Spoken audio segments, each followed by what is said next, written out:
All right, from the policymakers who are really spearheading that entire initiative, time to get to you some of the biggest voices from India Inc. who are all very happy that India has made these big strides on the ease of doing business, but maintain that there's a long way still that needs to be covered.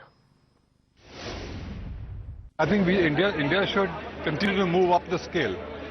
Yeah, what are the immediate reforms needed, if I may ask you? And it depends on different states have different areas of concern.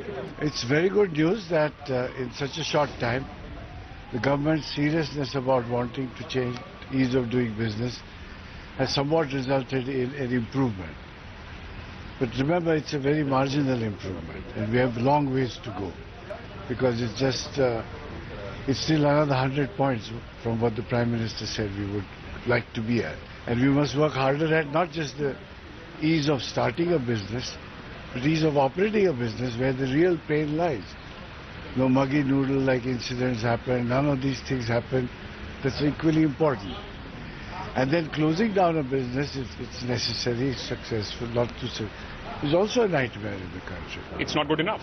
Clearly, for a country like ours, which is an emerging economy, which wants to industrialize, which wants the economy to grow, there is a lot more work which needs to be done. The good thing, however, is that a lot of this work has already begun. So what we are seeing is early signs of that improvement are quite visible right now. And going forward, I've seen this in discussions both with the central government and a number of state governments.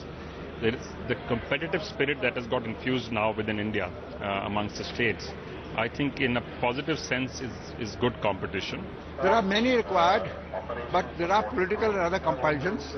Labour reform is very important. Idea is not just to sack people, that's not the point. But as we say, today you are hesitating to employ people. Everybody knows that, because you may employ today, but you can't let them go tomorrow. I'm talking of workmen. So the labour reform should take place. GST has to come, where I blame both.